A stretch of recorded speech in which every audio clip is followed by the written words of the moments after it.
Our next guest tonight is the second best-looking bald-headed black guy in tonight's show. All right, he's the first best-looking. A former Grand Slam mop champion. It is my distinct pleasure to introduce Mr. Shannon Cason.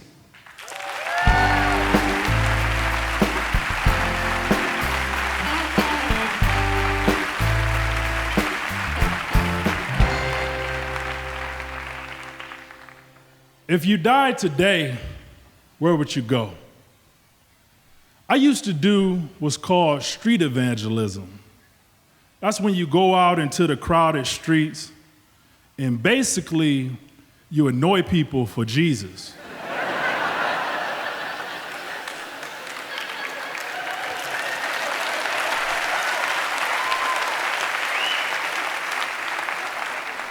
I wasn't raised to be a Jesus freak. My dad is an original Detroit player. Gator shoes, women, money, running the streets.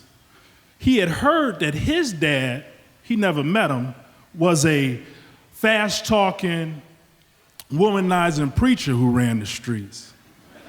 So I guess it was in my blood to run the streets in some way, except I was on the corner, hey, you want to talk to me about Jesus? I started going to this church in my early 20s, and I sold out at every service, an usher, an armor bearer, reading my Bible, living a celibate life, no women, a kid just trying my best to please God. I loved evangelism. We would go out in twos. I was paired up with the church secretary. Her name was Ethel.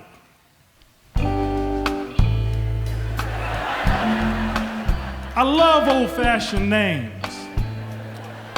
My mom's name is Bessie, and I'm a mama's boy. Ethel was fine, too.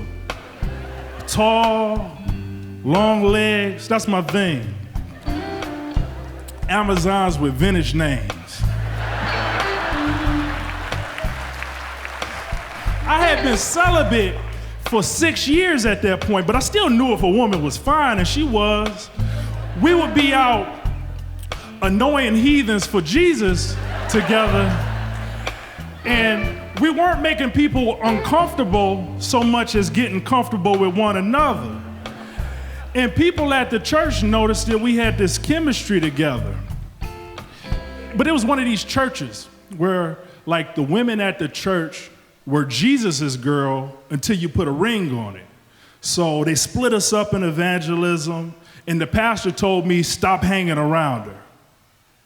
But stolen water tastes sweet. And bread eaten in secret is delicious.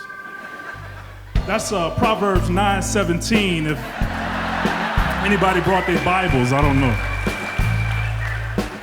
So we were in a mutual friend's wedding, me and Ethel. And the bride paired us to walk down the aisle together because we were tall. And I remember I spun her around, and she laughed, the whole church laughed. Something about weddings. After the reception, we found ourselves alone, just me and Ethel. And we forgot about celibacy. We forgot about the pastor's rules, forgot about sin. We kissed, we touched, we held each other. And after it was done and that 6-year Jones had ended,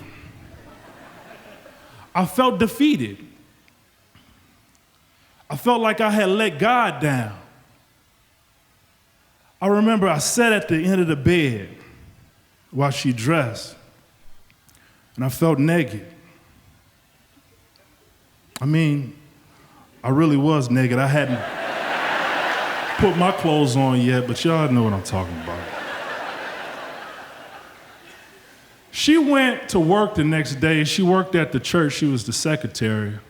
And she told the pastor what happened. He calls me and tells me, come meet him at his office. I remember I walked past Ethel. She was acting busy at her desk. I went in his office and sat in this big chair. And this is a man I respected. I know he knew how bad I felt. He came in, he was like, that's why I told you not to hang around her. I knew this was going to happen. The next Sunday, at the beginning of the service, he calls me and Ethel to the front of the church. And the pastor says, tell him what happened. Full congregation, even in the balcony. And we confess our sins to everyone in detail. Ethel just stares at the ground. She says a few words. Me, I say, hey everyone, I'm sorry for committing the sin of fornication with Ethel here. We went to the wedding, it was a nice wedding, and we were rubbing against each other.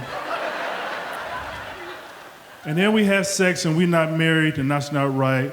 I was crying and everything. I'm so sorry. I'm so sorry.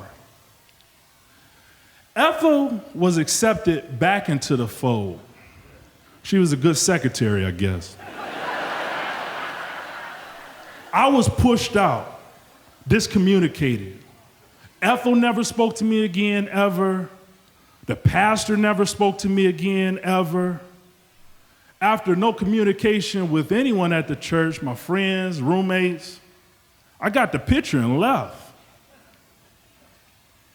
Now, about 6 years later, and I'm gonna be honest with you, I wasn't celibate for those 6 years.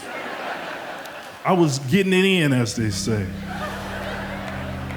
But about 6 years later, I saw a news report that the church went bankrupt, all the property was foreclosed on, and the church closed down. Now, I'm not saying that happened because the pastor did me wrong. I'm not saying that. It was one of these prosperity churches. The pastor was buying helicopters, jets, big houses, BMW, stupid stuff. All this stuff, I don't know if that really helps people. I wonder if the pastor went in front of the whole congregation and confessed for ruining the church's finances. I doubt it. I think he just moved to Florida. If you died today, where would you go? I think heaven has to be more than just good timing with asking forgiveness. It has to be. The other day, I ran into this kid, and he asked me to talk about Jesus. And I stopped and talked to him, and I could see myself in him, trying my damnedest to live right for God and for the approval of the people around me. I prayed with him the whole nine. And after it was over and he was going to go off to annoy other people for Jesus, I said, hey, kid, don't be afraid to live a little. Trust me, God will still love you. And before he left, I said, hey, inside scoop. If you mess up, don't tell the whole congregation. It's really none of their business. Take them to church, folks.